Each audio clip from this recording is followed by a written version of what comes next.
Welcome back to the Casual Athlete, our final NRL Fantasy Show of the year. I might be lying, we might do a bit more, but look, this is the last show. We're going to tie things up. We're going to celebrate the year that was, giving out our fantasy awards and celebrating the season we had as far as a podcast. Biz, mate, it was a massive year for us. Really fun time. What was your highlight of the year, mate? Yeah, hey Longy, and welcome back to all the fans to our Night of Nights. Just been a great year for the Casual Athlete. We only really kicked off fantasy coverage in week 2 of the season. We did do preseason fantasy content, so just to see the growth and the same people coming in, week out. Sometimes we'll see we'll do a recording on the Tuesday, Wednesday morning. For my time anyway, Tuesday morning, and I'll see the video go up at 7 a.m. and then a couple hours later, all the comments are coming through and the likes, and it's really nice to see people are enjoying our content. And I've seen a lot of success stories in the comments last week with people thanking us for winning the head-to-head final. So it's a good feeling. Really looking forward to next year. Are you up for a big preseason, Longy? Man, I've already started planning preseason content. Next year, we're going to go to another level. We've got a few guys involved. I was talking to Rob the other day, who came third. He's going to be joining the team, talking a bit more fantasy with us as well. And we've got a few other guys coming on too. Tim, Camo on the writing side. It's going to be a big preseason for us. A lot of stats, a lot of fantasy talk. But let's get into the awards night tonight here. So let's celebrate the players who made fantasy what it was this year. And we've got quite a few awards coming up for you today. So first things first, let's go through the awards list. Tonight's awards, we've got, I'm covering the screen there. Let's just move us out of the way a bit there. But we've got a few big awards coming up. The Cash Money Award for that cash cow of the year. We've got the positional awards. So your best wing fullback, center, half, second rower, middle, and hooker. And the Dally M Gun of the year. That's the big award. That's the one the players are clamoring for. You won't see them posting on Instagram. There's no missos dressed up for this awards night, but it's still very important to us fantasy coaches. Very glamorous. Let's get right into it here. So jump forward. And we've got a new software going on, so a bit of patience with us here. First on it, the Cash Money Award. So we've got a few players to talk on here. Bryce Cartwright, Jacob Preston, Jermaine Hopgood, Tyrell Sloan, and Cody Nikorima. Look, those top three there are the three that are really in contention here. Biz, mate, do any of these guys stand out to you? Yeah, I think I really like, Cardi and Preston are the obvious candidates. They finished the year as 50-point players, expensive guns, and they're both essentially base price to start the year. So in terms of, milking a cow to the maximum, you can't get much better than Cardi and Preston. Hopgood, well, he was a mid-priced guy, and now all of a sudden he's a top 5 fantasy player in the game. And I think in our very first podcast, I had predicted something like, in our Eels preview, I said that Hopgood could be a 60-plus average fantasy scorer. Well, Mate, that was the start of the season good. He is. It was a dual position as well, and it was great. And then the other two boys, well, Nikorima especially, he kind of came in mid-season. I picked him up. He was also base price, and he's just finishing the season really well. Just played a bit of fullback, played a bit of half. He's just consistently churning out good scores in a Dolphins team who are kind of struggling since mid-season. And then, of course, Sloan and a couple of other guys, they've come in. They've been a bit more up and down. I personally would probably have Preston or Cartwright at the top of this list, but I feel like if you got any of these players at the right time, they could have had significant impacts for your team. One, because someone like Nikorima, right, he would have been a pod through the year, whereas a guy like Preston at the start of the year was not a pod. Cartwright was a pod early, but then people quickly jumped on. So I would personally go with Preston or Cartwright, but what's your vote, Longy? It's a big call. I mean, you got to make a case for all these guys.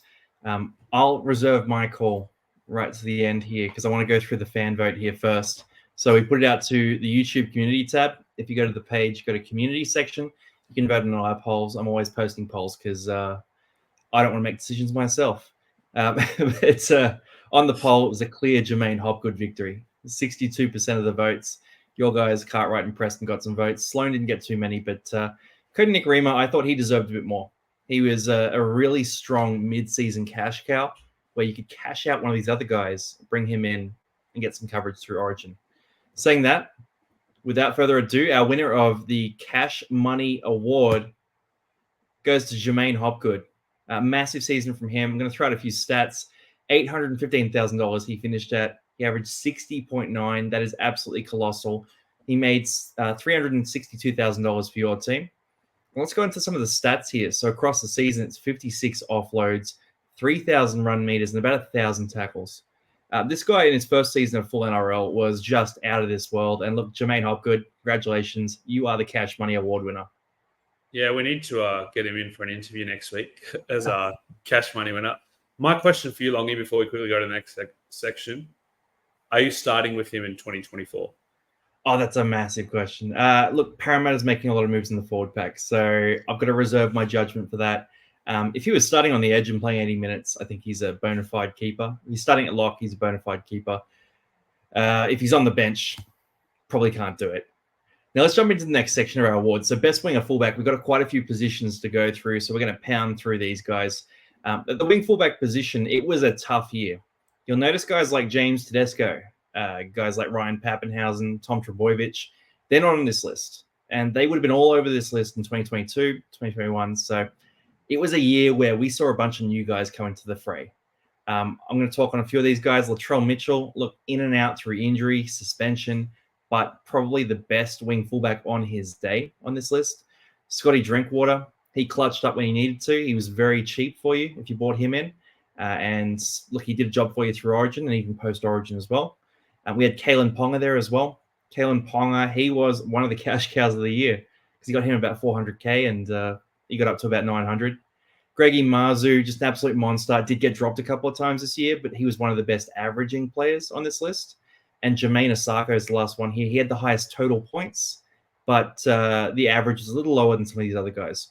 Biz, I'm keen to hear your thoughts here in sort of a quick-fire succession.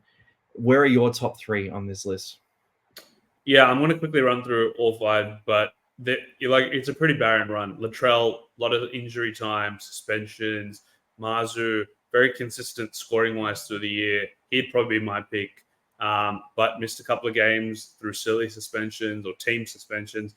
Drinkwater started the season slow, ended the season really hot. Ponga was very similar, whereas he started the season very slow and ended the season hot. Last guy, like you mentioned, Isako, quietly consistent, been a pod through the whole year, has been scoring well. Also a potential option, but I'd just go Marzu myself. He missed a couple of games, but he was very consistent. He was that guy, yeah. Like you're saying, 53.6 average. So he was fantastic. We put it out to a vote. Latrell only got 3% of the votes. Marzu 11%. Kalen Ponga was the favorite with Drinkwater behind him. So Ponga got 46% of votes. That's enormous. But drum roll, please. We disagreed. We didn't go Kalen Ponga at all. We went Jermaine Asako for the wing fullback player of the year. Look, this guy was fantastic. He averaged just under 50 points. He ended up at 67K. He was a great price to start. So he started the year at 400K, which is an absolute discount. If you started with him, you're a genius. And he's a guy who came out of nowhere. He was disrespected. He wasn't rated on this Dolphins side. And he showed up all the haters this year with 23 tries, nearly 4,000 run meters, and nearly 100 tackle busts. So he's just been so durable. The best ability is availability. And Asako embodied that this year. Yeah, I love that pick. Do you know what his ownership ended with? It probably still is like 10%. Like he was just it wasn't a sleeper gun. Yeah. Anyway, he scored last week in the grand final for head-to-heads.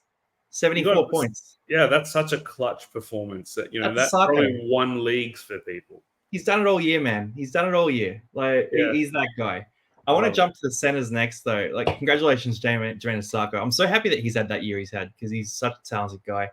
But let's go to the center awards. So I'll let you run through this list here because I feel like you were thinking about centers every week and you just never settled on these guys. Well, I was thinking about centers every week because, half my guys would get suspended or injured. I still remember Jack Bird. got him twice, and Zach Lomax, I got him in for 1 week before he sensationally got dropped. But yeah, I think this one, Longy, it's a tricky one. I think for me, Gagai is the clear winner. He just came out of nowhere and he's come through. But we've got a good list here: Gagai, Tungo, Farnworth, Manu, and I actually can't see the last person on this list. Longy, you've got our heads inflated too. Valentine Holmes. Holmes, okay. I thought it was Holmes, but I had to make sure. Holmes also, I think again, like you said, the best ability is availability, and Gagai was there. He was consistent the whole year. Not a single person in the world would have predicted the center season he had. But Farnworth, I think, is my close second. He was very consistent all year as well. He wasn't too expensive to start the year. He barely ever scored below 30. If he did, like it was once or twice. Tungo, unfortunately, he just got hot towards the end. Otherwise, he wasn't as good as the others, and he got injured as well. And Manu, he's been a bit hit or miss. If he didn't have those weeks at fullback and 5'8", probably not there. So, Gagai for me. Yeah, I mean, Tungo was the second highest average at center, which surprised me when I had a look at the stats. Crazy, you're absolutely right. We could also make an honorable mention for Ruben Garrick, who just missed out on both these lists. Just not quite there in terms of the overall season average, and he wasn't really a center most of the year, so he didn't make this list. For this list, though, look, the fans were pretty decided to an extent. Again, 46%. It's the number we're getting. 46% went with Dan Gagai. We had 4% on Isaac Tungo. We had 24% on Herbie Farnworth, and then around 12 to 14% on Manu and Holmes. So a little bit of a split, but the fans were liking Dan Gagai. And look, Tungo, as much as he had a high average, inconsistency didn't work for him.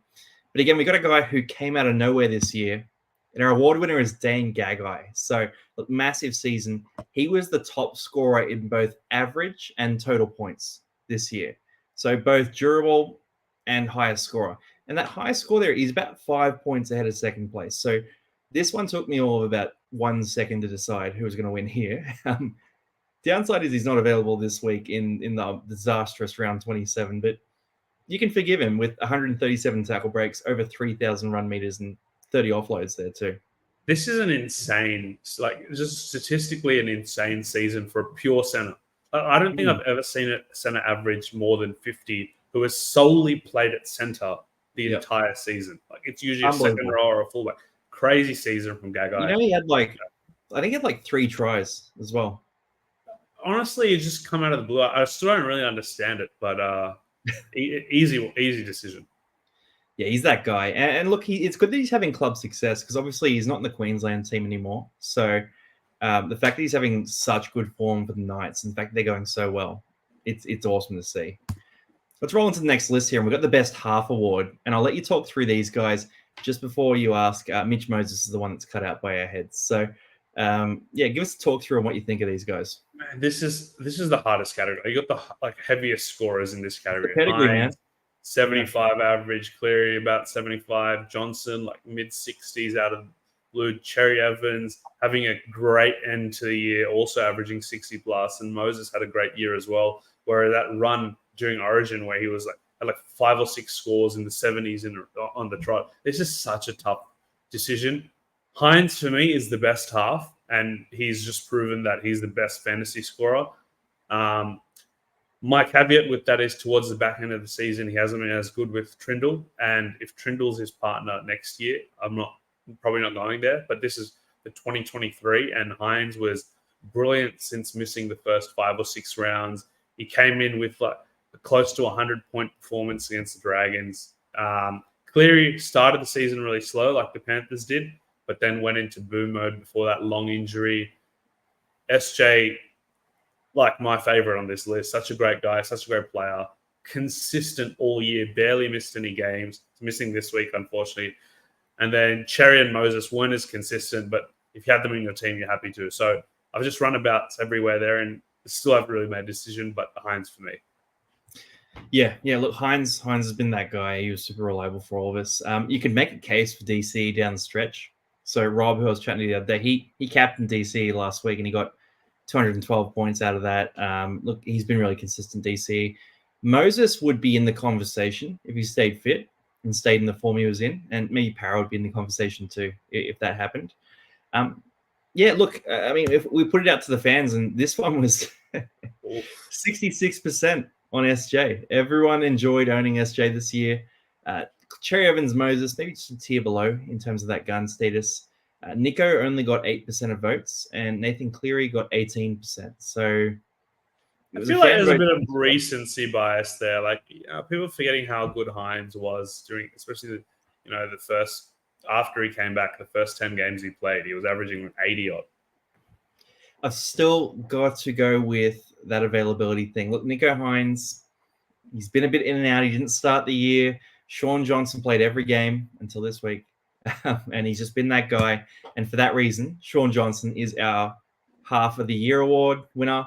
Just ignore the text there, but he is the top half this year. Look, Yeah, $851,000. You've made $300K on him somehow.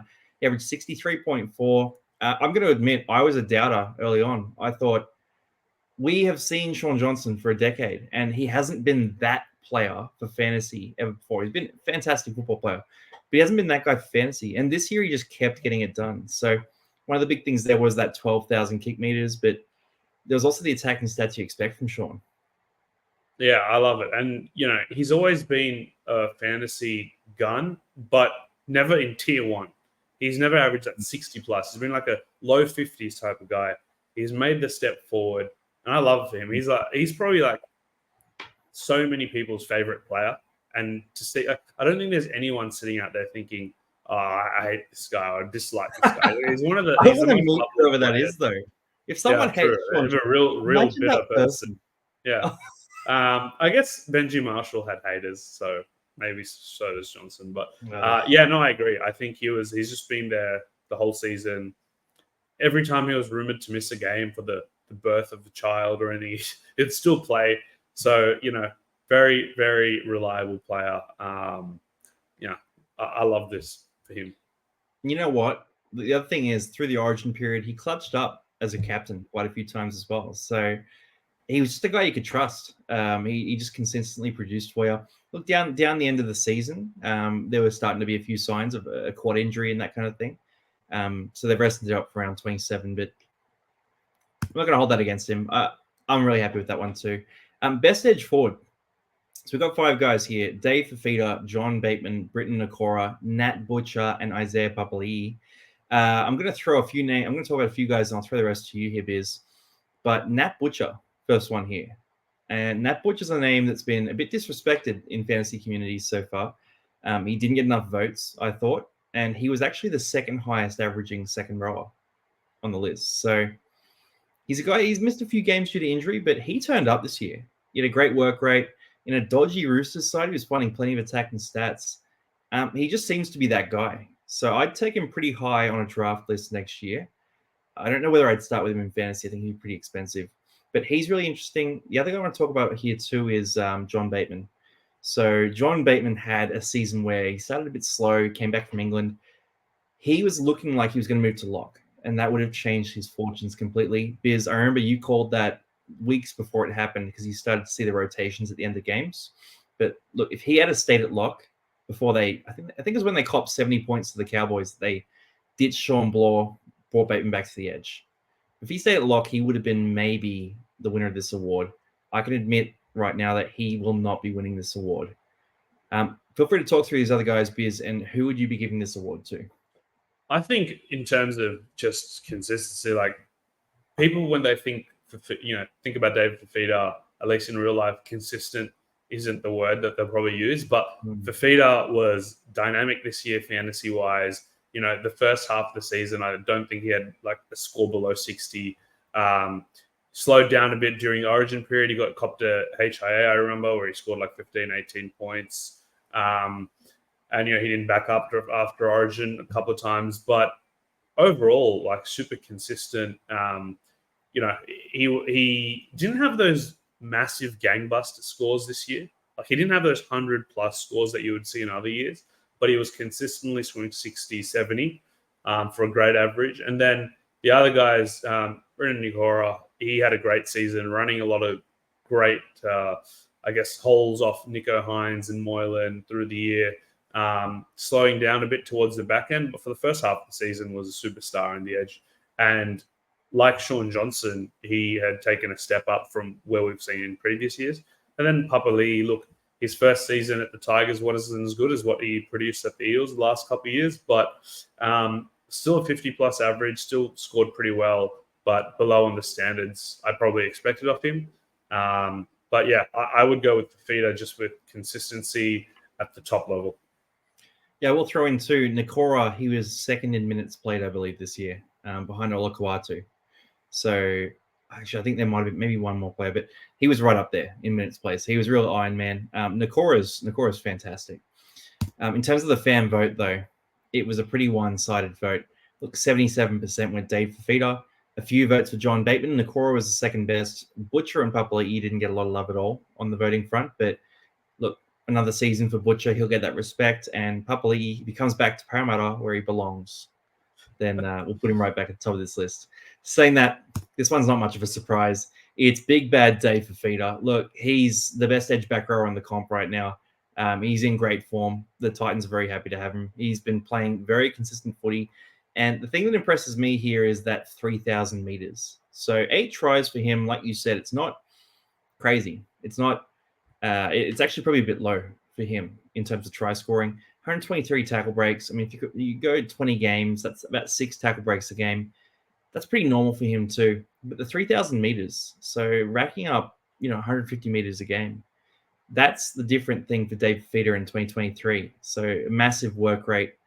It got him up to $934,000 at one point, and he averaged 61.6. So he was that guy. I started with him round 1. I finished with him round 27. Very happy with him. Yeah, he's one I'm probably trying to start with next year because, like you said, I actually think that he has a lot of room to grow. Like 8 tries can become 15 pretty quickly, and those tackle breaks could go to 150. And Titans are on the way up, so he's someone I think that could push for the 65 to 70 average next year. A real top tier gun who's the number one in this position by far.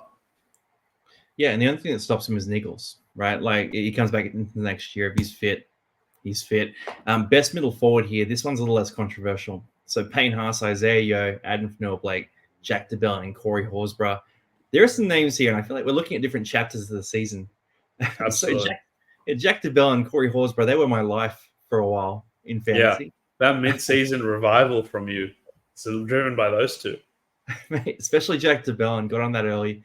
But yeah, like they're not getting the respect on the poll now because everyone's looking at those top guns. So, I mean, have you got a couple of standouts on this list, man? Huston Yo, just purely for consistency, churning out 60-plus scores every week. Haas, a lot of 80-plus scores. Yo, a lot of 70-plus scores. Adam Fanua-Blake, loved him as a pod through the middle period of the year. When Warriors had a lot of injuries, he really stepped up. He was playing 65, 70 minutes and averaging about 65 over a period. He was scoring a lot of tries as well. And Jack DeBell, and he really came when he secured that big minute lock roll, even playing 80 minutes on a lot of weeks. He was churning out score after score. For a 5-week period, he might have been the best mid in the game. And then Corey came out of the blue this year. He's never been a top-tier gun. Big minutes at lock. It's pretty much, I think, reliable for 55, 60 every week. And, interesting to see, with this suspension cloud now. But I think great season for all 5. And you probably make a case for all 5 next year as well. But for me, hard to go past Haas and Yo for the consistency. I would go Haas myself. Yeah, look, Horsburgh's out for round 27 too. So that's the other thing there. Jermaine Hopgood was an honorable mention here as well. He won the Cashy Awards, so we couldn't give him too many awards, but he probably would have been on the top 3 in this group if we let him in here. In terms of where this one sits, look, Payne Haas got 60% of the votes. Adam Fanua-Blake was second according to fans. We had Isaiah Yeo third at 12%, and then Horsburgh and DeBell got a few votes there too. Our winner, though, is Isaiah Yeo. And look, we talked a lot about this one. This was a tough one to decide on. But Isaiah Yeo never got below 822K. Just think about that.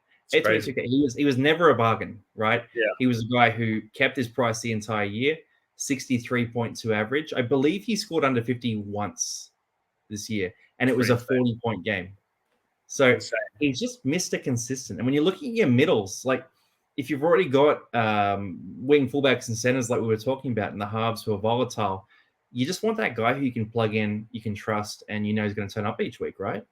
Yeah, for sure. And I think as you were giving those poll statistics, my vote went from Haas to Yo because I was thinking, hang on, he's being disrespected again. And he never had high ownership. And that's the biggest thing for me. If you owned Payne Haas, like most people had him, so you weren't really gaining ground most weeks. But if you had Yo, you were like, as long as you had Haas as well, like you would be gaining a lot of ground because Yo was rock solid all year. Consistent even through the origin period. And I've mentioned him multiple times through the year where I really wanted to start with him, but he had the early buy alongside Cleary and you couldn't have that much cash tied up. But his ownership just never really skyrocketed, even towards the back end of the season. So this is an elite pot as you can get with a 63 average and consistent. So good on him. Well deserved. Another one to look out for next year. He's a guaranteed starter for me next year. Just that never dropping below 822K. Like he'll be 850K, and you just know he's not going to drop 50K. Like that's it. That's really important. Really important because I struggled through the year with owning guys like Cook and Isaiah Papali'i who had fades, and people were picking them up 600K. Yeah, exactly. So a guy that that your competitors will have to break the bank for at any part of the season. Like that's great because it's really annoying when you pay 800K for a player and everyone else buys it at 600. Yeah. One other thing with Isaiah Yo too, 800 tackles this year, 25 misses. That's absurd. Yeah. And with his work rate, it's off the charts, mate. Final position before we go to the fantasy MVP of the year. Best hooker of the year. Look, Harry Grant, Damien Cook, Reece Robson, Jeremy Marshall-King, and Blake Brayley are our group here. Now, hooker was a disappointing position. I remember I was chatting to Paulie about a month into the season thinking, wow, these hookers are going crazy. Reece Robson's a guy we consider as captain. Damien Cook's playing well. Harry Grant's going well. Jeremy Marshall-King, what a man. What is this? Blake Brayley was averaging like 55, 60 points after the first month. It was just gangbusters across the board for hookers, and it fell apart, right? Yeah, I don't really understand what happened. Hooker is usually my favorite position to load up at because you can just guarantee points. They tough the ball the most. They tackle them. They like after round 5, like they all just fell off a cliff. Like, I owned Cookie and he just fell off a cliff. Grant, it wasn't that great. Robson just totally disappeared. He went from tier 1 gun to a 35, 40-point player. I still haven't really understood what's happened there. Marshall-King, he was actually a bit more consistent, but he had those injury issues which really hampered him. And then Brayley kind of went back to his normal kind of 45-point play. So real disappointing. I think Grant's the easy one here because I don't think the others really scored like him or were consistent. So I think this is an easy one. Yep. Looks like the fans I'm showing the votes here because everyone else thought the same thing as you. 84% of votes for Grant. No one else got above 7%. And look, Damien Cook wasn't that far away. Yeah, average-wise. But yeah, it's crazy to see only 2 hookers average over 50. Like I've never seen that before. Well, Robson was averaging 50 tackles at one point. Like, the thing with Damien Cook too is I find it hard to give these South players these awards because that round 20 bye was really bad. The origin appearances when he wasn't expected to were really rough to deal with, and the head-to-head grand final bye. So as much as he had a great average, he disappeared when you needed him quite a few times. Not due to any real fault, but just our fantasy sort of calendars not lining up with real life. And that meant that Harry Grant was our winner. So Harry Grant, he won the money here. He was the hooker of the season. Peaked at $892,000, averaged 57.3. There was probably a little bit of consistency lacking in terms of getting above that 60 average. And for that reason, he might be a guy I start with next year, as some of these other hookers might too. He had 9 tries. That's pretty normal for Harry Grant. 1,500 meters, so really good work rate there, and nearly 1,000 tackles. Yeah, I feel like 50% of these tries came against Para this year, but look, I think he has more room to grow. Like you said, I think he's a 60-point player. He didn't reach it this year, but hooker is just a tough position this year, and he was, a tier 2 elite gun most of the way. Tier 1 at the start of the season just fell off. And copying a lot of rests towards these last few rounds isn't helping him, but still better than the rest. So congratulations, Harry Grant. Now, man, I'm going to jump into the final award here. This is the one that people have been waiting for. We have the Gun of the Year. Now, for this award, look, it's a little bit different with Gun of the Year. I'm just going to read out the 5 names. We've got Nathan Cleary, number 1. We've got Nico Hines, number 2. Payne Haas, number 3. Sean Johnson, number 4. And Jermaine Hopgood sneaks into number 5 on that 60-plus average. Now, when we're looking at this group here, we're thinking which player was the most valuable to people's teams throughout the season. Which one could they trust? Which one was diverse? Which one could play maybe multiple positions? Or could they trust as captain? Or could they trust not to be injured? What was the value here? Now, we went to a vote on this one, and it was pretty strongly skewed towards Sean Johnson. At the time of this vote, before last week, Sean Johnson and Jermaine Hopgood, they were tied for total point leader, while Nathan Cleary and Nico Hines were around the top there for average points. Payne Haas was 3rd in averages. I want you to give me one sentence, Biz, on each guy in terms of why they deserve this award. Nathan Cleary, perennial captain option. Nico Hines, the exact same thing. Payne Haas, just consistency at a trickier mid position. Sean Johnson, value pick at 600K, who played every game and was very consistent. And Hopgood, mid-range buy that became an elite gun and dual position coverage. It's really hard to split these because you could argue for all of them. Like, as I'm saying this list, points-wise, I'd always want Cleary or Hines for any given week, but they weren't there for a lot of the season. Payne, very consistent through the year, but Hopgood wasn't that far behind him, and he covered 2 positions. And then Sean Johnson just didn't miss a game. He's just been dynamic the whole way through. So in terms of being an Iron Man and just scoring, it's him. And I actually don't know. I would personally go maybe Hopgood for me, just given that you got a huge discount on him and he covered 2 positions and he scored 60-plus average. But also Hopgood's a great choice. He's a great choice. I mean, look, with Hopgood, you have that Parramatta buy schedule as well. Yeah. And Hopgood was very close to the conversation. It's hard to give a number 2, but he was in contention. I can reveal that Hopgood didn't win the prize for this, just because you couldn't quite trust him when there were changes to the pack. Yeah. When he was dropped to the bench, moved to the edge, all those sorts of things. Look, he turned up, but we didn't know he was going to. So you couldn't trust him as a captain. And that round 3 game where he scored 35 points when a lot of people captained him, most people didn't recover from that again. So in terms of his value, fantastic season, but people were sus on him throughout the year. And that meant our NRL Fantasy MVP for the 2023 season was Sean Johnson. Ladies and gentlemen, our winner. We love it. We love it. Shawnee J, cracking season. There you go. He doesn't need the Dally M. He's got this. He's happy. The TCA NRL Fantasy Player of the Year Award. It's a good one. Look, I was thinking about trying to give this to someone a bit lesser known so we could actually meet up with them and give them the trophy. Yeah. We're not going to get Sean Johnson.